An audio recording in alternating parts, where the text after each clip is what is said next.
Sahabat podcast, kita jumpa lagi di teras podcast Balitbang Channel, Balitbang Inubda Kabupaten Buleleng, sebuah channel yang membahas berbagai karya inovasi masyarakat dan OPD, juga sosialisasi hasil-hasil kajian Kelitbangan.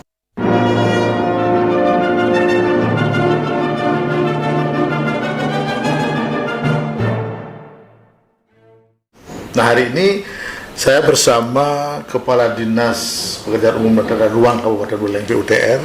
Beliau adalah Bapak Insinyur Putu Adipte Eka Putra, STMM IPU. Om Swastiastu. Swastiastu. Pak Putu, kita jumpa lagi Pak. Dan hari ini kita akan membahas tentang hasil kajian yang diusulkan oleh Dinas PUTR tentang bagaimana penyelenggaraan sistem drainase di Kabupaten Buleleng. Ini kan menarik Pak. Betul. Ini akan arahnya bagaimana ke saluran air, ke masalah banjir yang selalu menarik dan selalu ada masalah setiap kali musim hujan Pak. Nah, lebih awal Pak Putu, ketika kita berbicara masalah banjir itu kan menjadi masalah mungkin di setiap daerah ada Pak.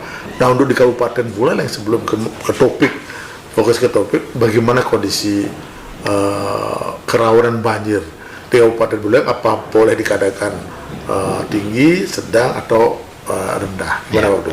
Baik, terima kasih. Jadi pertama-tama kami flashback dulu. Jadi kita bicara masalah Kota Singaraja. Kota Singaraja. Dari sisi kesejarahan. Ya. Jadi Kota Singaraja sebagai kota kabupaten dulu adalah ibu kota provinsi Bali. Betul. Sudah kecil malah, kecil, lebih luas lagi. Dari sisi city planning, perencanaan kota sebenarnya sudah luar biasa. Jadi dulu pendiri kota ini memilih Kota Singaraja dengan berbagai pertimbangan. Jadi dipilih dari posisinya diapit oleh beberapa sungai, berfungsi sebagai tempat sumber air, jalur distribusi, dan sekaligus mensupport untuk pertanian. Betul. Itu luar biasa sekali dari sisi pemilihan lokasi sebenarnya.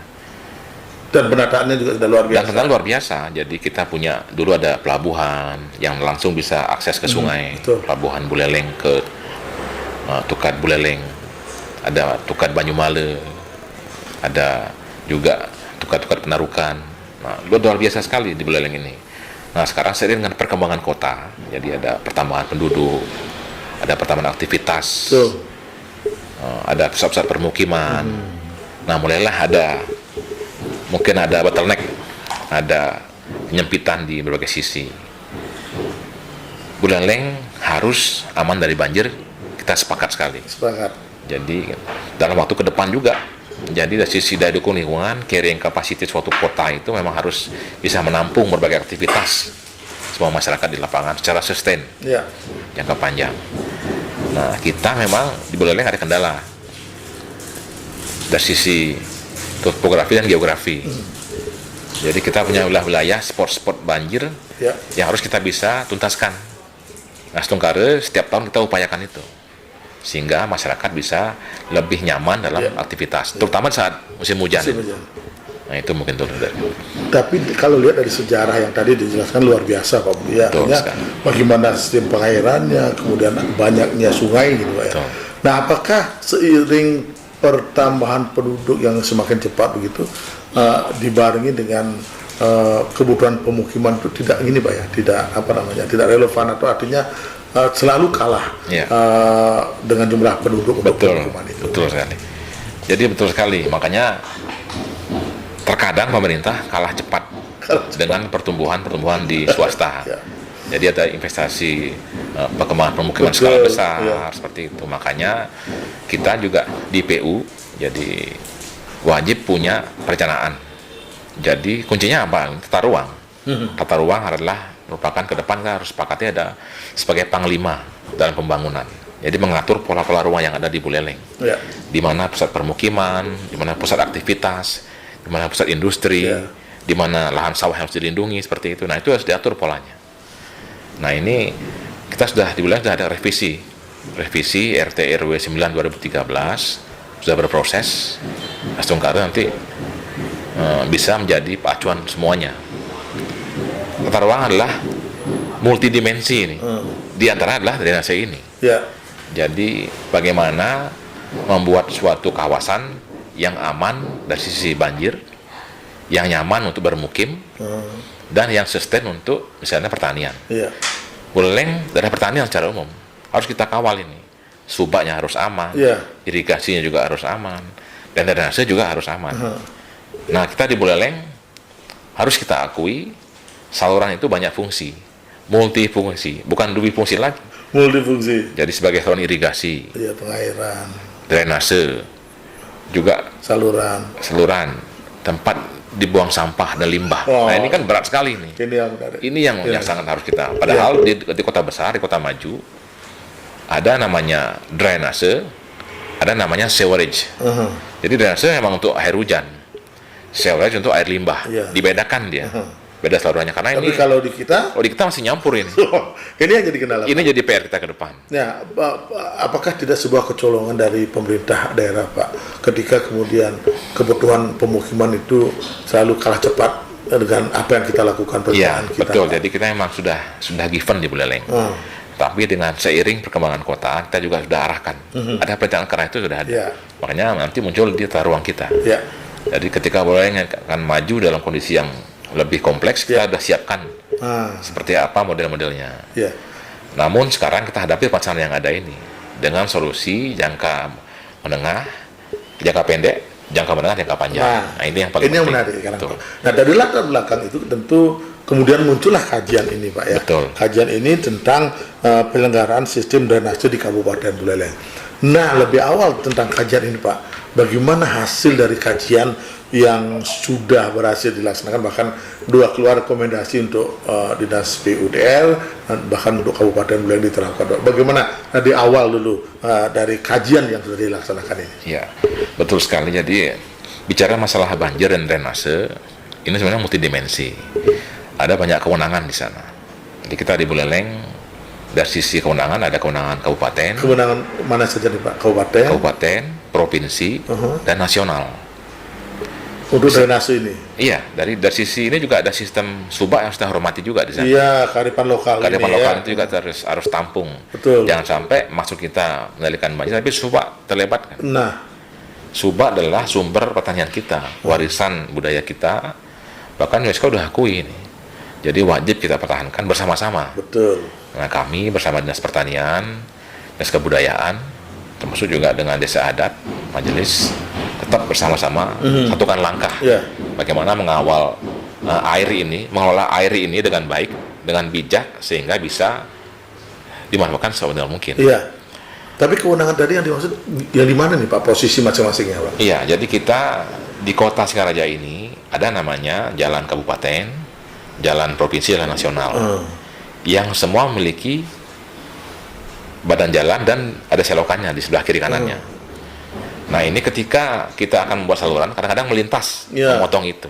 Itu tidak bisa diambil, walaupun itu kewenangan betul, besar. betul. Makanya perlu koordinasi yang baik di sini. Iya, betul. Perlu izin, perlu lintas sektor. Nah, kami di PU sudah biasa dengan teman-teman di provinsi dan di pusat, di balai jalan, untuk sama-sama koordinasi.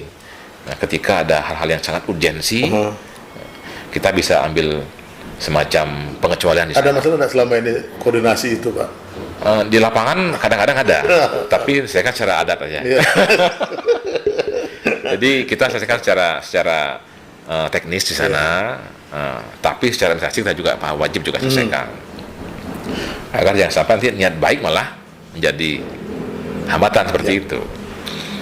Contoh misalnya untuk Jalan Ahmad Yani di Pantai Utara ini, Pantura ini di Buleleng, itu merupakan jalan nasional, dikelola oleh Balai Jalan, posisinya di Surabaya.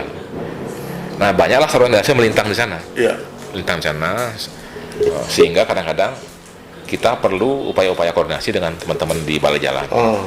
Selama ini udah baik koordinasinya, tetapi kadang-kadang ada insidental yang harus kita selesaikan. Nah, kami selesaikan secara. Tapi masyarakat ini kan tidak pernah tahu itu, Pak. Artinya selalu disalahkan kita nanti. Bagaimana antisipasi itu? Iya. Yang masyarakat tahu adalah semua adalah ketika banjir PU, ketika ada kendala PU. Nah, kami juga nggak boleh loyo di sana. Nah, kita wajib. Nah, nanti kita pilah-pilah. kita tetap koordinasi dengan teman-teman di provinsi, di balai juga. Karena kita ada di Talang udah satu sebenarnya di lapangan. Kita punya tim lapangan. Kalau kita di PU ada 100 orang. Iya. Tim lapangan pengendali banjir. Cukup dah itu Pak ya. Cukup untuk pemukul banjir di kota. Iya.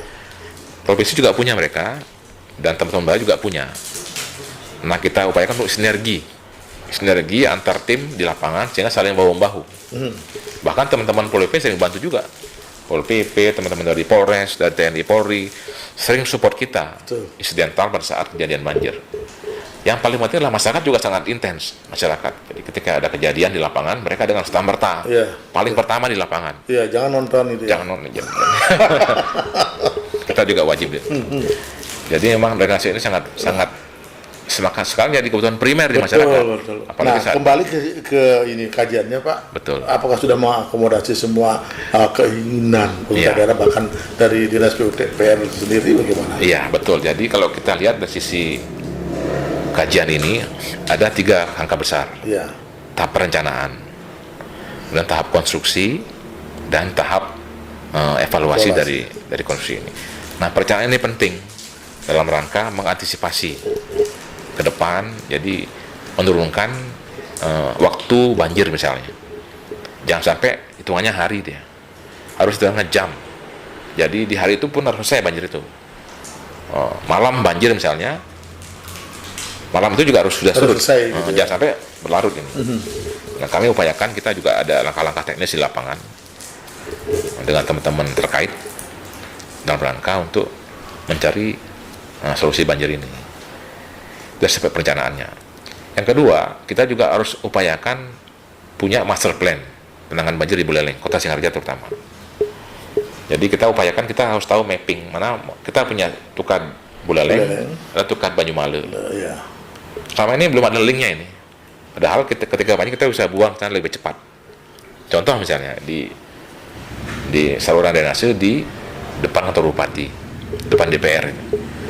Selama ini kita nggak pernah buang ke Tukat Banyumale, ke jalan Banjar Tegal itu. Padahal dari sisi konektivitas ada di sana. Nah, ke depan kita akan coba upayakan itu, sehingga air yang masuk ke Kota Singaraja minimal. Nanti ketika itu sudah terjadi, kawasan di Kampung Anyar di kota akan lebih ringan menerima debit dari atas. Kalau udah dibuang ke Tukat Banyumale seperti itu, kita buat sodetan ke sana.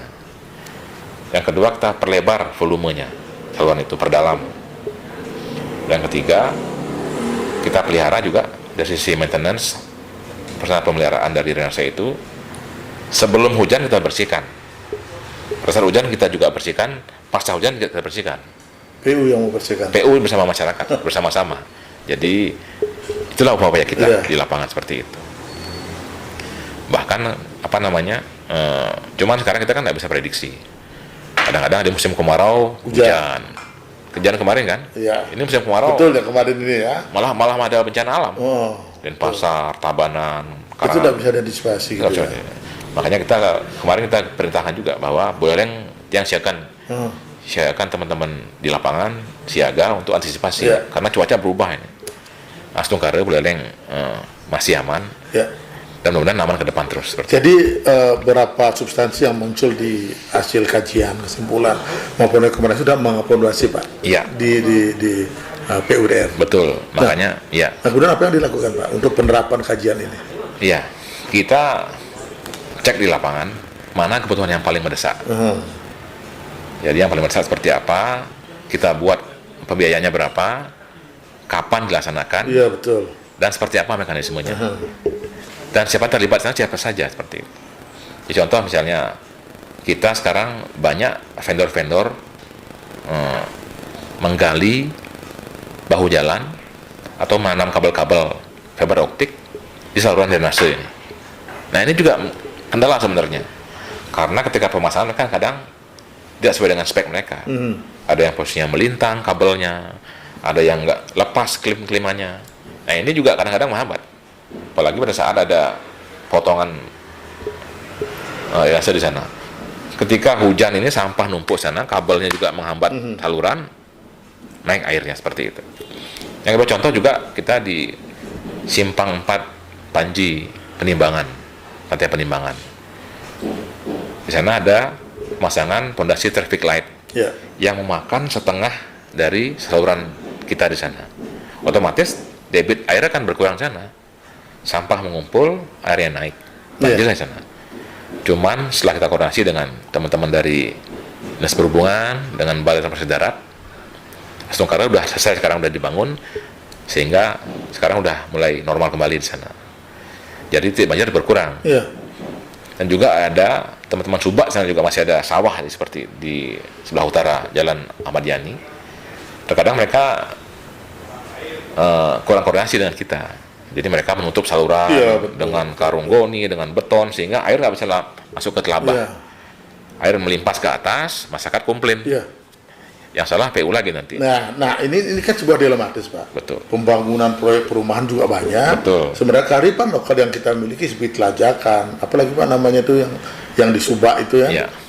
Itu bagaimana antisipasi dari PU nanti untuk mengantisipasi sehingga kearifan lokal ini yang fungsinya memang luar biasa menjadi hilang, Pak. Iya, betul. Jadi kita Bali ini luar biasa sebenarnya. Kalau kita flashback ke belakang dari sisi kesejarahan, dari sisi budaya, jadi leluhur kita sudah punya Tebe yang dulu fungsinya adalah sebagai tempat limpasan air. Ketika di halaman melimpah, dilempar ke Tebe sehingga tebenya subur. Nah, sekarang udah nggak ada lagi Tebe itu. Berkembang jadi perumahan-perumahan. Kan ini sebuah dilematis, Pak. Ya. Artinya banyak pembangunan proyek perumahan oleh pengelola perumahan, kemudian digunakan lahan-lahan dan sebagainya, Pak. Bagaimana kemudian kondisi itu muncul di Buleleng yang diantisipasi oleh PU sendiri? Ya, yang pertama kita kawal lewat tata ruang. Jadi kita pastikan bahwa ruang itu memang untuk pemukiman. Iya. Jangan sampai ada alih fungsi lahan di sana. Jangan sampai sawah jadi permukiman. Tapi yang sudah jalan gimana tuh, Pak? Nggak bisa. Nggak bisa. Tapi kan jadi Dia masalah. nggak akan dapat izin di sana. Jadi masyarakat nggak akan beli tanah itu gitu. karena dia nggak pernah izin. Iya. Jadi kita kendali lewat PBG namanya sekarang, persetujuan bangunan gedung di setiap rumah-rumah itu. Dan ke depan kita juga akan pastikan bahwa setiap rumah harus ada semacam sumur resapan atau biopori. Ini sudah dilakukan, Pak. Kita sedang proses, sedang proses. Iya, sedang proses. Karena itu perlu regulasi juga yang perkuat. Makanya nanti ada cara-cara kita masukkan di regulasi yang akan kita sampaikan ke depan nanti di Perda. Iya. Itu sumur resapan itu seperti apa, Pak, di perumahan itu? Jadi sumur resapan dalam rangka ketika nanti musim hujan, jadi memperkecil runoff keluar rumah itu. Jadi meresap ke bawah, Pak? Meresap ke bawah. Ya, nyimpan air di pertiwi. Jadi jangan sampai beban saluran drainase jadi over di sana. Jadi ketika itu terakumulasi kan luar biasa ya. Misalnya radiusnya dimensinya 1,5 meter kali 5 meter kan lumayan. Ketika ada 100 rumah udah lumayan. Misalnya di setiap kawasan. Terus lagi meluas lagi kemarin kan lumayan menampung untuk air masuk ke pertiwi. Tapi jamin bisa mengatasi masalah banjir. Mengurangi, pasti mengurangi dan meringankan beban dari saluran drainase kita. Tapi ini kan belum jalan ya? Iya, kita sedang siapkan seperti itu. apa konsepnya, kita sedang siapkan. Jadi inovasi kita juga ini. Jadi selanjutnya mungkin di setiap sungai, setiap telabah wajib ada jalan inspeksi sebenarnya. Jalan inspeksi. Jadi apa sih jalan inspeksi itu? Dalam rangka OP, operasional dan pemeliharaan. Jadi ketika ada banjir, ada sampah banyak di sana, tim kami dan masyarakat bisa menjangkau sampai ke tujuan lokasi itu. Yang kedua juga jadi akses masyarakat juga bisa. Jadi minimal 3 meter, 4 meter inspeksinya di bibir sungai itu. Karena sebagai batas antara publik dan private. Iya. Yang sampai ada rumah langsung di bibir sekali. Ini rawan ini. Ketika nanti ada erosi, jebol rumahnya kan masalah. Ketika ada jalan inspeksi kan lebih aman mereka. Jadi kita perkuat dengan tembok penahan seperti itu. Nah itu dari sisi struktur bangunannya. Sungai, telabah, saluran harus kita jaga. Jangan sampai jadi tempat buang sampah. Ya, ini yang terjadi. Ini yang terjadi. Yang kedua juga nanti juga muka rumah, jadi arah rumah itu jangan sampai membelakangi sungai. Banyak seperti itu. Ini harus kita rubah. Tapi yang sudah jalan biar Pak ya. Yang sudah Ibarat kita upayakan pelan-pelan. Pelan-pelan. Iya, upayakan. Tapi yang baru kita Jangan wajibkan. sampai, ya. Jadi sungai kita ubah mindsetnya. Jangan sampai sungai jadi tempat pembuangan, Ya. tetapi sungai harus dijaga dari aspek kebersihan, kejernihan airnya, dan juga bisa jadi sumber Ya. segalanya di sana. sumber kehidupan. Sumber ekonomi juga bisa, Iya, bisa ekonomi. pelihara ikan, bisa Ya. bisa lain sebagainya. Ada apa namanya, kesadaran bersama antara kita di pemerintahan, masyarakat, dan juga ada dari sisi pengusaha juga bisa lihat di sana. Iya. Bisa difungsikan sebenarnya, bisa piara lele, ikan deras misalnya, seperti itu. Banyak fungsinya. Ketika sungai itu bisa Betul. normal ya. Tapi kalau udah sampah sana kan orang udah nggak suka. Makanya kita balik mindset kita bahwa rumah itu harus menghadap ke sungai, otomatis kita akan menjaganya. Iya. Itu adalah halaman depan kita, front line kita di depan, Iya. sehingga sama-sama menjaga. Iya. Nah itu dari kita seperti Pak itu. Putu, selama ini kalau kita bandingkan Pak ya, PU sudah bekerja maksimal kan untuk mengatasi banjir, untuk drainase ini, tetapi kan perlu peran serta masyarakat seperti tadi, pengusaha Pak. Selama ini gimana sih Pak peran pengusaha dan masyarakat ini, karena setiap kali musim hujan banjir selalu ada seperti Iya. itu kan. Dari sisi masyarakat sebenarnya kita udah punya budaya ini. Kita punya budaya yang adiluhung gotong royong. Itu yang akan kami Maksimal. bangkitkan kembali. Kita dengan BPBD, Ya. dengan teman-teman PMD, dengan kecamatan, Perbekel, dan desa adat, mengupayakan akan minimal gotong royong sebulan sekali di masing-masing saluran atau sungai, dan mereka menjaga kebersihan sungai ini di musim kemarau. Nah, ketika di musim hujan Aman. lebih intens kita nanti Iya. bisa Ya. 2 minggu sekali, seminggu sekali, tergantung situasi. Ketika ini dilaksanakan, jauh akan mengurangi beban, pasti itu, karena air maksimal bisa ke laut seperti itu. Nah, itu bagian dari upaya-upaya kita juga. Di samping kita juga penguatan di PU. Ya. Jadi PU kita punya tenaga kurang lebih 105 orang sebagai pasukan pemukul kita ini Untuk di kota nih Pak, di kota Singaraja. cukup Pak ya untuk itu. Dari sisi jumlah sebenarnya cukup. Kita nanti bisa atur Dari shiftnya. sarana Sama prasarana harus diperbarui lagi. Namun kita juga mohon juga kepada semua pihak, swasta, masyarakat, untuk ikut juga sama-sama. Karena banjir ini bukan milik PU saja. Jadi milik semua ini. Jadi jangan sampai nanti ketika banjir baru teriak-teriak kan. Tapi ketika sebelum banjir sudah sedia PU sebelum hujan betul, gitu ya. betul sekali. Pak Putu, berarti dari kesimpulan kajian dan juga rekomendasi, Ya. semua rekomendasi Pak dan siap dilaksanakan ini. Tungkare, nggih. Sudah bisa ya Pak? Sudah bisa. Tetapi berkaitan dengan akan dibuatkan perda Nah, untuk drainase ini, Ya. kemana arahnya Pak? iya. Jadi kita sangat menyadari bahwa perda ini sangat penting sekali sebagai payung hukum untuk kita membuat perencanaan. Jadi secara hukum dasarnya kuat. Ada perda yang disupport oleh DPR yang merupakan perwakilan dari rakyat kita, disupport oleh regulasi, nanti memudahkan kita bergerak. Misalnya ketika buat proposal, dasar hukumnya ada. Jadi ketika ada perda, kita bisa dengan mudah mengakses dari banyak sistem di sana, di provinsi, di pusat. Iya. Jadi kuat dasarnya. Yang kedua, aman. Yang ketiga, semua masyarakat juga menghormati, sehingga menjadi kesepakatan bersama ini. Betul, betul. Itu yang paling penting. Jadi sama-sama menyadari bahwa banjir ini, drainase ini penting sekali sebenarnya untuk mengatur penduduk kita di kota Singaraja. Ya, tidak lanjut nanti untuk buat perdanya kapan kira-kira Pak Putu? Kita tahun ini sedang susun ini NA-nya. Astungkaro tahun depan berproses, mudah-mudahan bisa selesai lebih cepat lebih baik. Karena ini kebutuhan kita.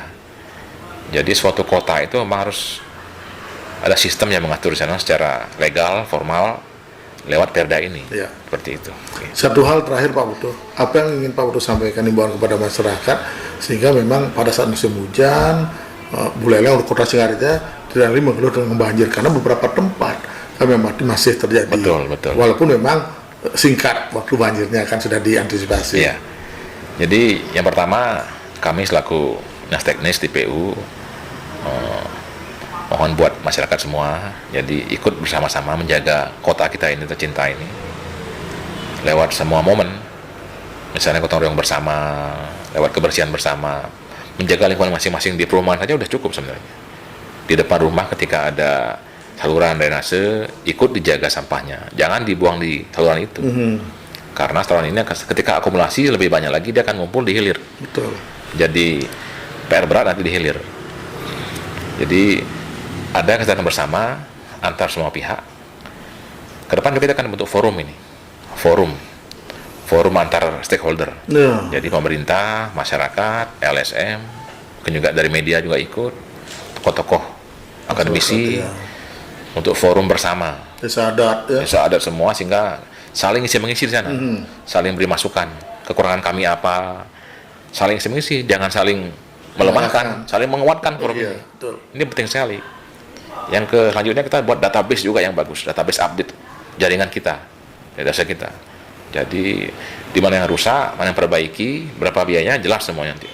Kapan dilaksanakan, seperti apa mekanismenya, siapa berbuat apa, jelas. Ini penting sekali. Ya.